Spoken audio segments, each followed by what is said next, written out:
Ya estamos de vuelta, en este caso, como han podido leer, con la lista de la semana, esa sección en la que nosotros somos los que recomendamos nuestros libros, aunque, Raquel, te tengo que decir que en la publicidad he estado investigando un poquito, me he metido en internet, y ya sé cómo congelarte, ¿vale? Ya sé dónde hay que ir. Qué cosa más bonita me sí. dices, de verdad. Sí, no, pero tú tranquila, mira, te meten en una especie de tubo, va a estar de pie, pero en una especie de tubo a 196 grados bajo cero. Te sorprendería porque hay más de 300 personas en el mundo que ya están crionizadas. Y bueno, es un poquillo caro, pero yo creo que por conservarte a ti para toda la vida, oye. Si me lo pagas. Claro que lo mereces. Bueno, pero como yo voy a durar muchísimos años, ya tendría que ser bien mayorcita. Y tengo un lugar apuntado que curiosamente tiene que ver con el libro que yo quería recomendar. ¿Cómo que el lugar apuntado? Me está asustando, que de verdad pretendes meterme en un tubo. Claro. Pero bueno, va a estar a gustito, tú no te preocupes. Cuando te despiertes ya verás. Pues está ese lugar, esa empresa, una de las mayores del mundo que hace este tipo de cosas, está en Arizona.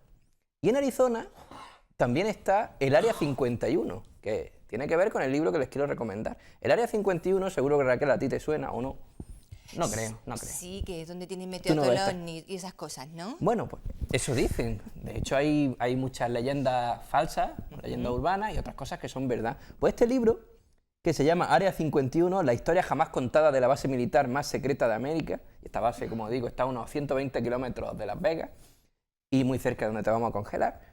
En esa base, pues, se cuenta que los estadounidenses hacen experimentos raros, que tienen tecnología extraterrestre, incluso los más conspiranoicos de estos temas. Tienen a ET.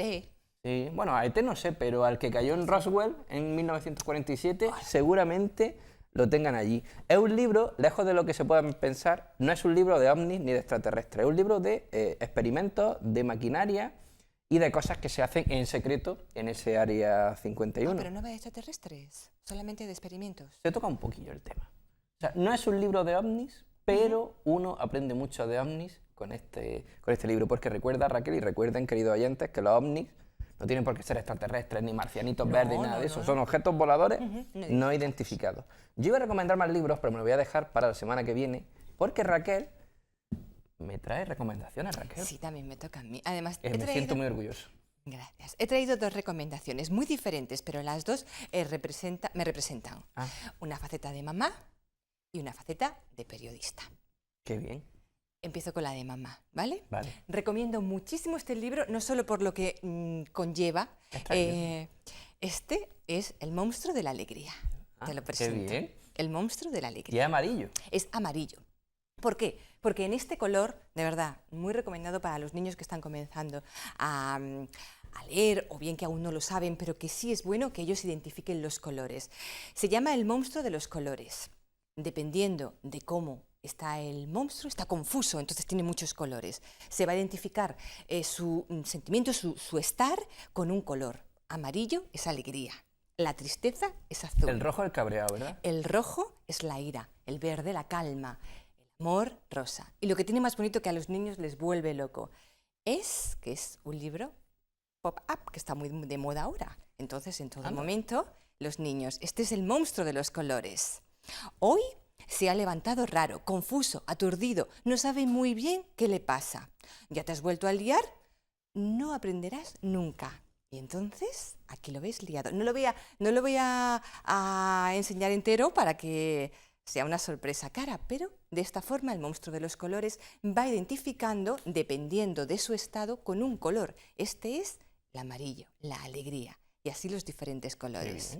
Es un libro muy bonito que recomiendo porque ahora que llegamos a una época de Navidad, que hay que hacer la lista de los Reyes Magos, de Papá Noel, claro. La carta, a los niños les va a volver locos. El monstruo de los colores, preciosísimo. Por cierto, presento este libro, y que es un libro, bueno, que no sé cuántas ediciones ya tendrá, es una locura este libro, me encanta a los niños, con otra intención. Sé que hay muchísimas mamás, hay muchísimas tías, hay muchísima gente que escribe cuentos y que piensa que como es algo pequeño y no tiene valor, lo deja guardado en un cajón. Para nada, para nada. Por favor, nada. Y si además nos están viendo, tengo una noticia, que nosotros en breve vamos a poner en marcha. Bueno, ya ha nacido, ya tiene su primer libro.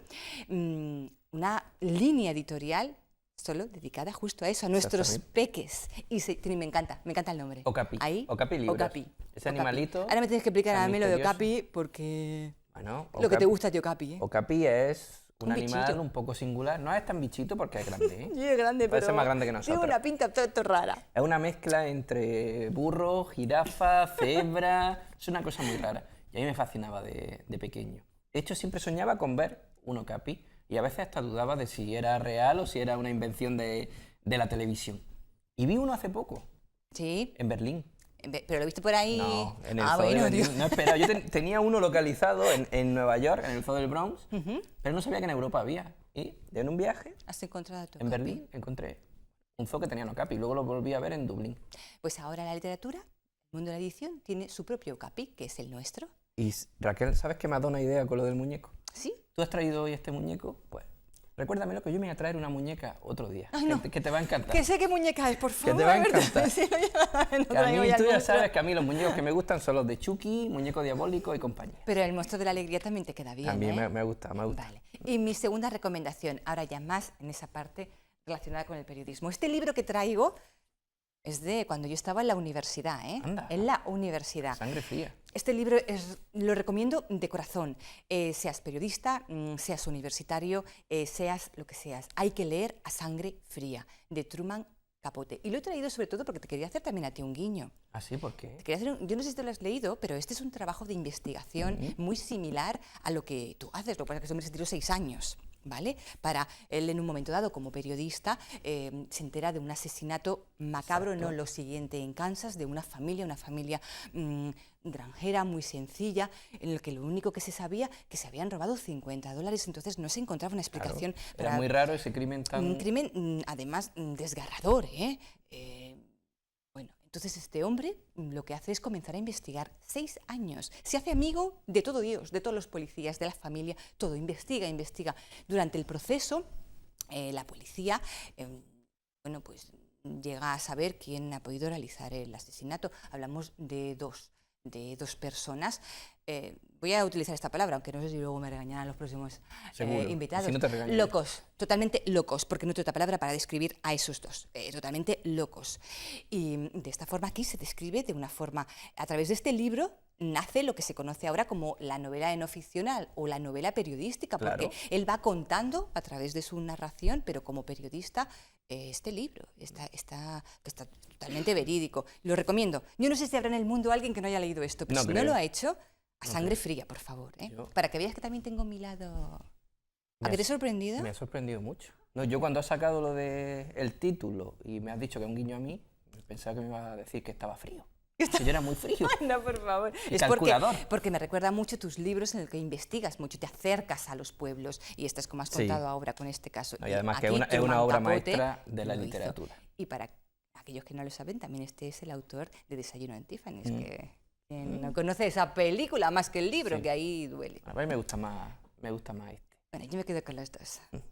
Bueno, pues después de nuestras recomendaciones, Raquel, vamos a seguir con nuestros invitados que ya nos están esperando, así que damos paso a la sección Almería como protagonista.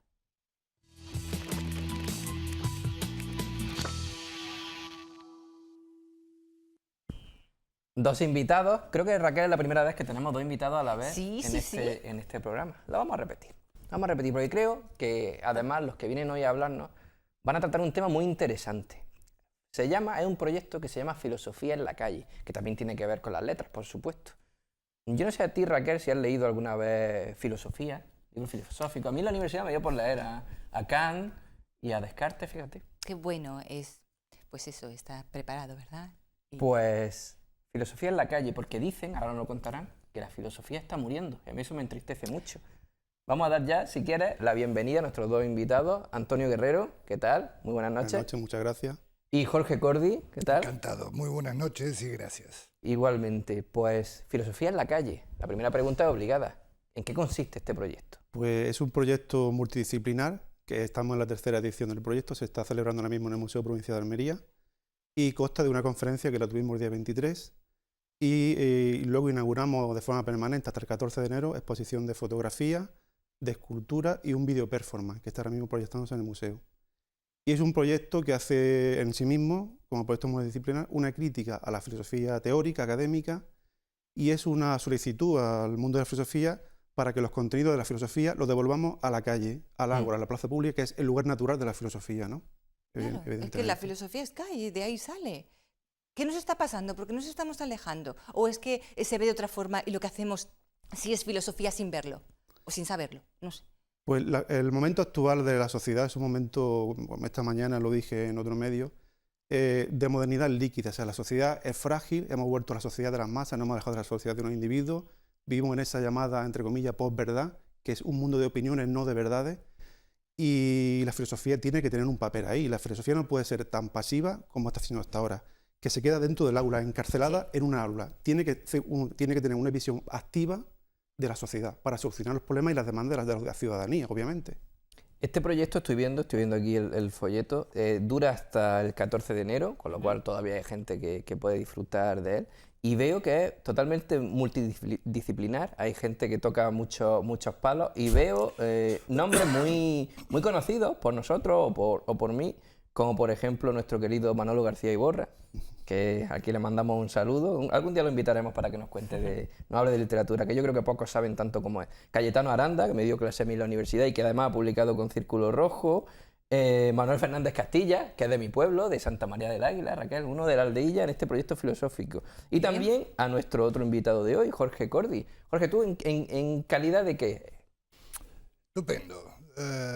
Yo he tenido el gusto y la fortuna de contingentemente contactar con Antonio Guerrero a través de un gran artista y amigo, Francisco Escudero, y me convocó a Filosofía en la Calle. Te llamo a fila.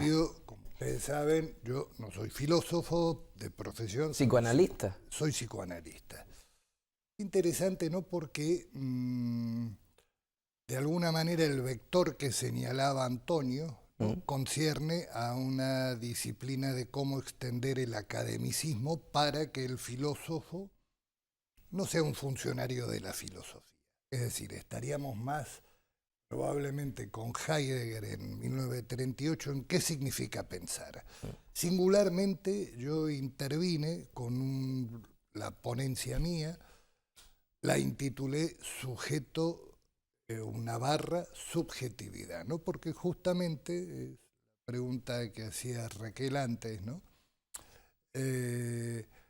Hay una cuestión que ya toca no solo a la filosofía académica, digamos.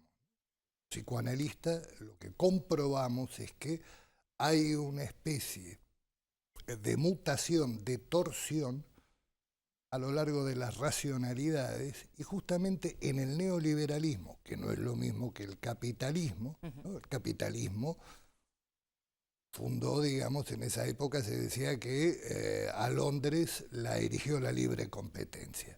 Llegamos al año 38, 1938, donde el capitalismo se planteaba: no podemos seguir sosteniendo con las ganancias el welfare state, el estado del bienestar. A partir de este coloquio, Walter Lippmann, le ruego una disculpa por si me extiendo demasiado, es decir, justamente se empiezan a producir, digamos así, la nueva operación neoliberal donde, digamos, ya el estado del bienestar ha caído. Digamos que el sujeto es una categoría que acaba siendo cuestionada y se pasa a la producción de subjetividades. Es decir, tenemos el triste orgullo que el neoliberalismo cancela ciertos recursos simbólicos, registros históricos, y apela a la producción. ¿De qué modo? Hoy tenemos una mutación de la pobreza, hoy hemos pasado del desempleado al inempleado estructural, como conversábamos Antes de comenzar. fuera de cámara, de entrar al plató, ¿no?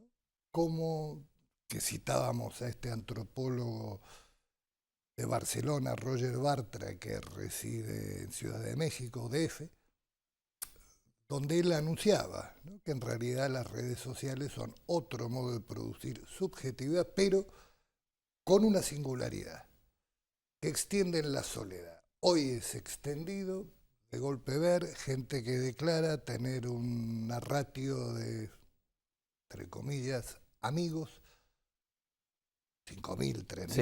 10.000, X, la cifra que sea, ¿no? Y sin embargo están más solos que en nunca.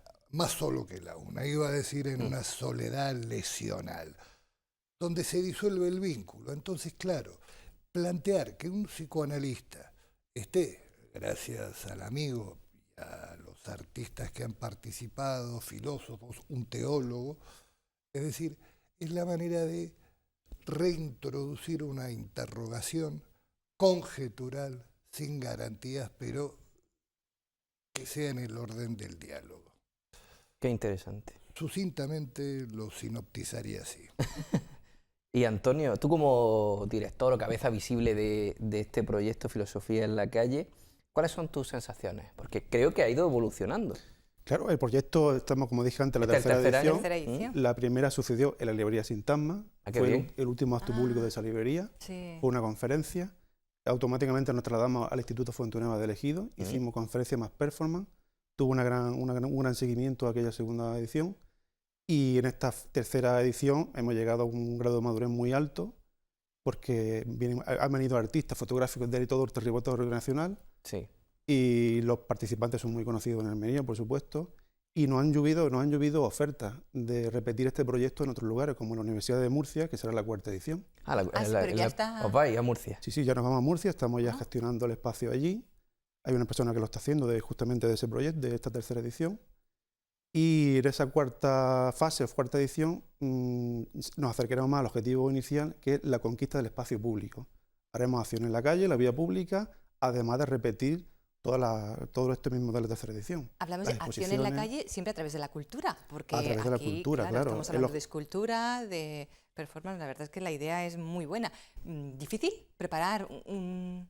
Sí, es difícil acto- porque hay que hacer muchas gestiones, hay que hablar con muchas personas, hay que todos coincidamos en el mismo lugar a la misma hora. E idear cosas que sepan Claro. que pueda... Hay que disponer de recursos, es muy complicado, pero obviamente cuando hay un interés de conseguir el proyecto, al final todo sale bien. ¿No? Y además estoy viendo que contáis con el respaldo de la Universidad de Almería, Sí. del Instituto de Filosofía del CSIC, de la Red Española de Filosofía y de la Junta de Andalucía. Sí. Son palabras mayores. Sí, sí.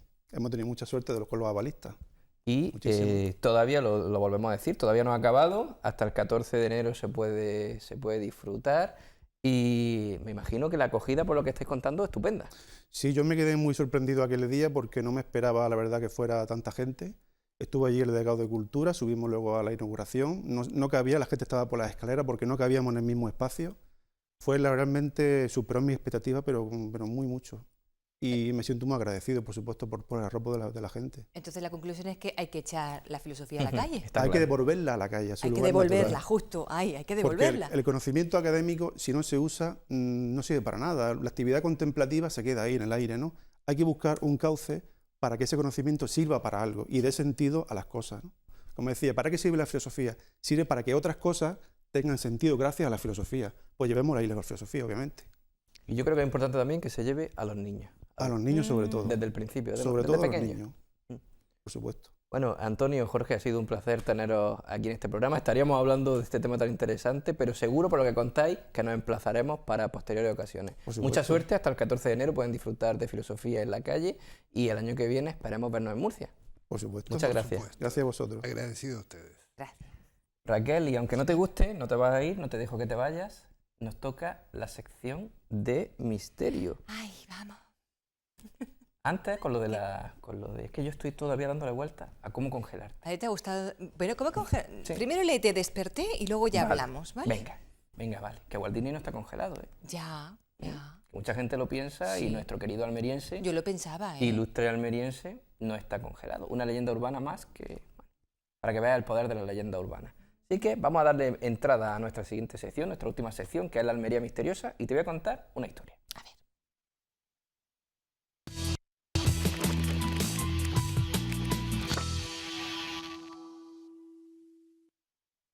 Pues yo quería hablaros de la primera historia que yo investigué en el mundo del misterio. Y una de las primeras que me contaste.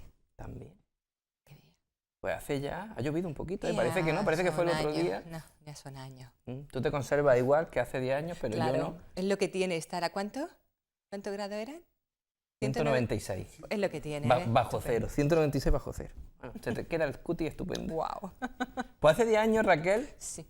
han pasado ya 10 años desde que yo comencé a investigar estos temas y publiqué aquellos Enigmas y leyendas de Almería y la cara oculta de Almería. Y de hecho la historia que os quiero contar, la de los fuegos de La Aroya, es quizá mi preferida, porque fue la primera vez que yo me aventuro como un reportero con su mochila. Como Truman Capote. Exacto. Con su cámara, con su grabadora, con la libretilla para tomar notas. Me presenté en La Aroya, un pueblo en que no había visitado nunca, en busca de una historia que tenía que ver con unas extrañas combustiones espontáneas que habían acontecido en el año 1945. Todo, aunque no le guste a Raquel, todo empieza siempre con los niños o con los más pequeños. En este caso, bueno, no era tan pequeña, era una chica, María Martínez, de 14 años de edad, que en La Aroya, imaginaron una cortijada a las afueras de La Aroya. De pronto estaba jugando, era el mes de junio del año 45, estaba jugando con su amigo. Ella llevaba un pequeño mandil y el mandil comenzó a arder súbitamente. Sí, de pronto. Sí. Imaginaros el susto que se llevaron todos, ella por supuesto, y todos los vecinos y los que estaban allí. Corriendo le quitaron el mandil, la calmaron, porque bueno, se puso un poco nerviosa, no es para menos. La tranquilizaron, se acostó, fue a su cuarto, a su cortijo, se acostó, y horas después, esa cama en la que ella estaba acostada también comenzó a arder. ¿Pero con ella dentro? Sí. Por suerte, no hubo ninguna víctima en todos estos fuegos, porque fueron más de 300 combustiones espontáneas. ¿Pero todos con María Martínez? No, con María Martínez empezó todo, pero luego en los cortijos de alrededor, Cortijo Pitingo, Cortijo Fuente del Sax, ¿sí? Cortijo La Estrella, había muchos cortijos en los que empezaron a arder cosas como sillas, enseres, mesas. Y imagínate, año 45, esto llega a oídos del régimen y mandan a una comitiva especial de expertos de la época, peritos, ingenieros, con todo tipo de artilugios que por entonces eran modernos. Llegan a La Aroya en busca de una explicación a esas combustiones espontáneas.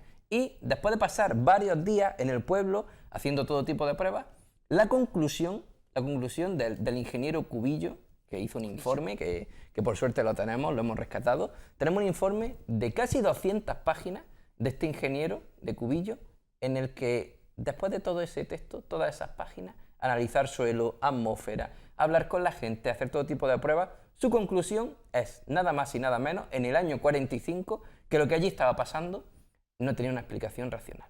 Que quizá deberíamos mirar al universo y preguntarle a él si nos lo puede explicar. Es curioso, año 45, todo esto se tapó, apenas había noticias en los medios de comunicación. De hecho, el Yugo, el periódico que teníamos aquí en Almería, sí que dio algunas pinceladas, y ahí podemos ver, por ejemplo, un recorte de prensa que habla de los fuegos de La Aroya, y de pronto esta historia desaparece.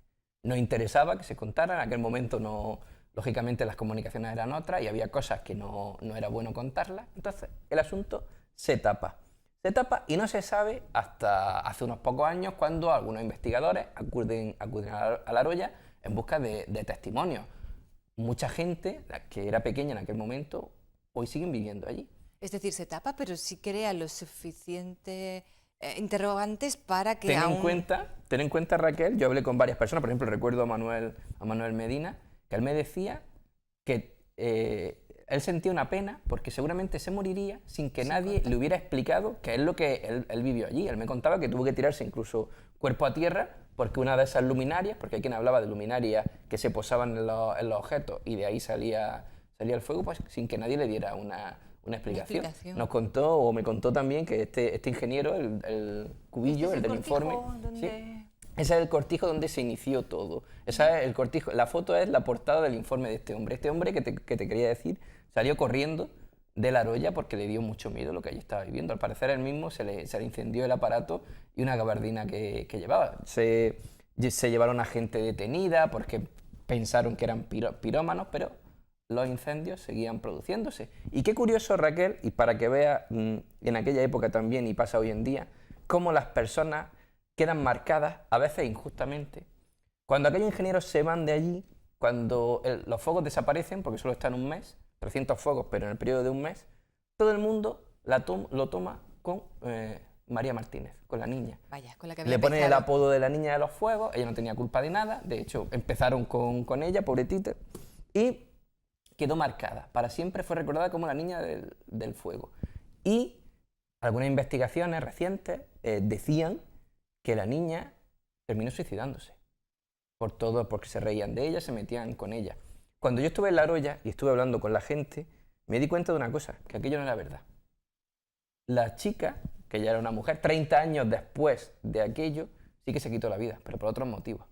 Volvemos a lo mismo, a lo de Walt Disney, y que si está o no congelado. A veces las historias se van propagando, de uno a uno, pero hay que acudir al origen de todo. Y no por sensacionalizar un poco estos temas, hay que mentir. La niña, sí es verdad que falleció, se quitó la vida, pero por otras causas que nada tenían que ver con los fuegos. Sí que hay una cosa curiosa. Cuando se fue toda la gente, todos los investigadores, como los niños se metían con ella misma quiso provocar algunos fuegos para que volvieran y le dieran una explicación y que no le echaran la culpa a la pobre María Martínez. De esto se ha escrito mucho, se ha investigado mucho, hay quien lo relaciona con el fenómeno ovni, hay incluso quien habla de nazis en Almería. Claro, porque pilla sí, en la fue segunda... reciente, termina la Segunda Guerra Mundial. Claro.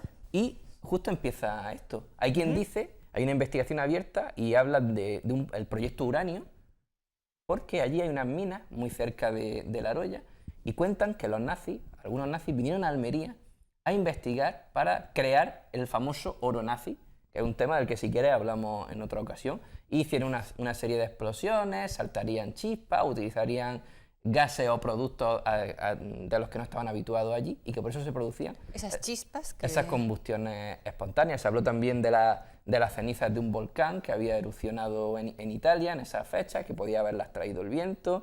Se habló incluso también de un avión que pasó volando muy bajo y que esparció una especie de gas sobre La Roya, algún pesticida que pudo hacer una extraña reacción.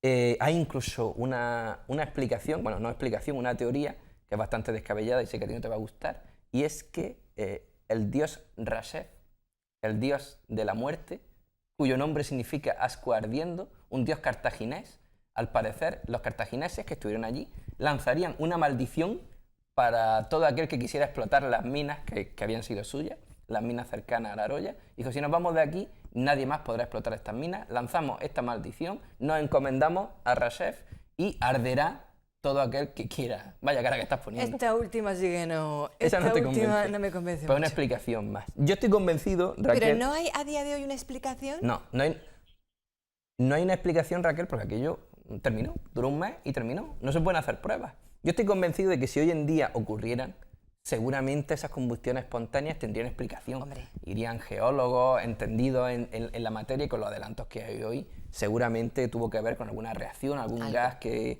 salía del suelo. Allí Además, un mes más o el menos, sol ¿no? incide mucho en esos cortijos, tuvo que ser algún tipo de reacción. El problema es que nunca lo vamos a saber. Aquella fue la primera historia y la recuerdo con mucho cariño. Y te la conté a ti, ¿verdad? Sí, me la contaste hace ya muchos años. Pues te quedan unas cuantas que aguantar todavía. ¿Cómo, Raquel, aguantarme a mí? Porque nos hemos quedado sin tiempo y mañana nos tenemos que ver. Tenemos que ver por la mañana a las 9. A las 9. Que te estás creando una fama de que no vas al trabajo. Mañana a las 9 allí. No voy a trabajo. Y ustedes, queridos oyentes, nos vemos en el próximo programa del Círculo de las Letras.